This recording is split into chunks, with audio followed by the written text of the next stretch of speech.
এখন এই রোহিঙ্গা নিয়ে মারামারি, বাংলাদেশি নিয়ে মারামারি, বাঙালি নিয়ে মারামারি, এটার মধ্যে দিয়ে কিন্তু আমাদের যে আসল সমস্যা, রুটি রুজি, শিক্ষা, স্বাস্থ্য, উন্নয়ন, বন্যা, ভাঙন, রাস্তাঘাট সব মায়ের ভোগে চলে গেল। দিদি সেও বাঙালি নিয়ে রাজনীতি করছে, বিজেপি সেও বাঙালি নিয়ে রাজনীতি করছে, কিন্তু বাঙালির তো কোথায়? বাঙালি তো কাঙালি হয়ে গেল, বাঙালি কাঙালি হয়ে গেল। বাঙালির বাঙালিত্ব হারিয়ে বাঙালি আজ কাঙালিত্ব গ্রহণ করেছে সারা ভারতবর্ষ জুড়ে। তাই ছোট ছোট কাজে, নিম্নমানের কাজে সব আমাদের রাজ্যের বাঙালিরা, তারা হিন্দু, তারা মুসলমান, তারা বলছে আমাদের রোজগার নাই তাই বাইরে চলে এসছে। কী করবে?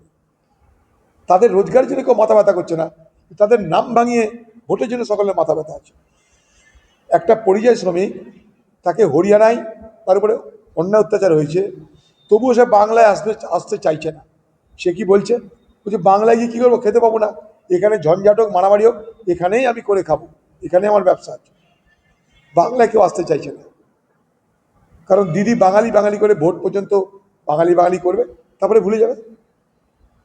খালি 2026 নির্বাচন পর্যন্ত বাঙালির জন্য দিদির কুমিরের অস্ত্র ঝরবে,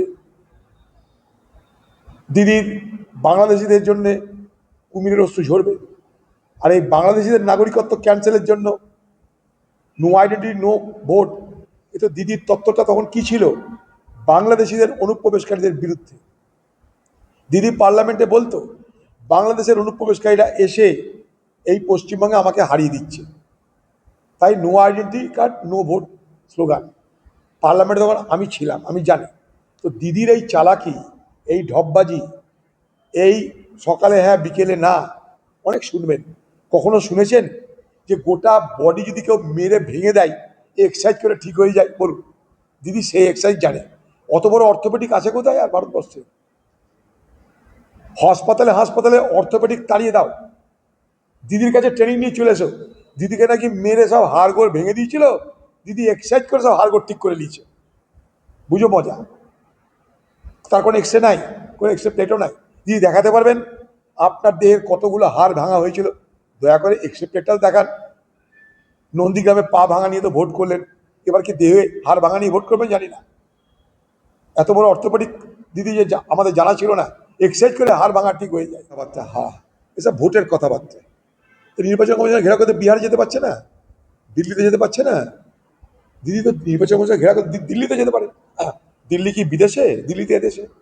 হঠাৎ কলকাতা আসার পর সব হবে কেন? কারণ এখানে ভোটের বাজার হবে, ভোটের বাজারে বাজার গরম হবে। বাংলাদেশি ভার্সেস অবাংলাদেশি হবে, বাঙালি ভার্সেস অবাঙালি হবে, তা করতে করতে হিন্দু ভার্সেস মুসলমান হবে। দিদির এই চালাকি শুরু হয়ে গেছে। নির্বাচন কমিশন কেন্দ্রীয় সংস্থা, যাও দিল্লি থেকে ঘেরাও করো। আমরা তো চাইছি তোমরা দিল্লিতে গিয়ে নির্বাচন কমিশনের কাছে ডেপুটেশন দিচ্ছ, তা যদি পারো ঘেরাও করতে পারছো না কেন? কলকাতা কবে আসবে, তারপরে ঘেরাও হবে কেন? এখন থেকে বাধা দিতে হবে। বাধা তো আমরা দিচ্ছি। কংগ্রেস পার্টি তার আইনি পথে রাস্তায় প্রতিবাদ করছে, বিরোধিতা করছে। আইনের ব্যবস্থা নিয়েছি আমরা, সুপ্রিম কোর্টে কেস চলছে আমাদের, খোঁজ নিয়ে দেখুন। দিদি তো সুপ্রিম কোর্টে গেছে না, দিদি ওইখানে যাবে না।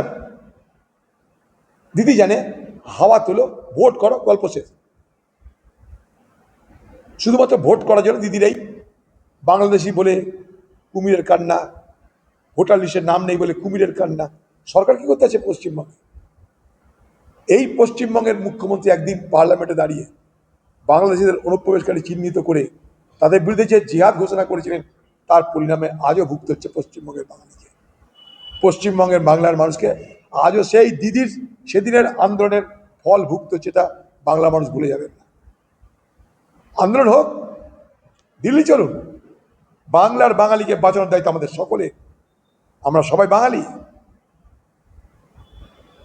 কিন্তু এই বিষয়টাকে কেন্দ্র করে কাজ না করে অকাজের মাধ্যমে আপনি ভোটের বাদ্যি বাজিয়ে ভোট নেবেন, এটা তো হতে পারে না।